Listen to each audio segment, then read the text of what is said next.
আসুন ভাই আসুন, খেয়ে যান তরমুজের জুস। আরে ওটা ছেড়ে দিন, এদিকে আসুন। 40,000 টাকার কোল্ড প্রেস জুস। আসেন ম্যাডাম, এদিকে আসেন। ভাই তরমুজের জুস হবে? হ্যাঁ হ্যাঁ আছে ম্যাডাম। আরে ম্যাডাম এদিকে আসুন, 40,000 টাকার কোল্ড প্রেস জুস।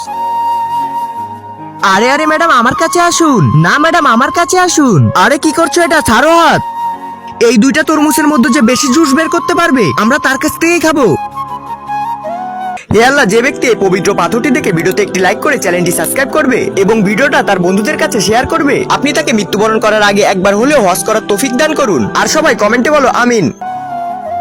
আমার মেশিনে তরমুজগুলো দিয়ে সুইচ অন করলেই এটি ফলগুলোকে কোল্ড প্রেস করে আর অটোমেটিকলি জুস হয়ে যায় আর ওদিকে ময়লাটা বের করে দেয়। কিন্তু ওর মেশিনে ফলের টুকরো কাপড়ে ভরে হ্যান্ড প্রেস মেশিনে লাগাতে হয়, তারপর প্রতিবার হাতে চাপ দিয়ে জুস বের করতে হয়। ওর মাত্র 4 গ্লাস বের হয়েছে, কারণ ওর মেশিনে ফল অনেক নষ্ট হয়। কিন্তু আমার 400 ওয়াটের কোল্ড প্রেস মেশিনে 9 গ্লাস জুস বের করে দিয়েছে।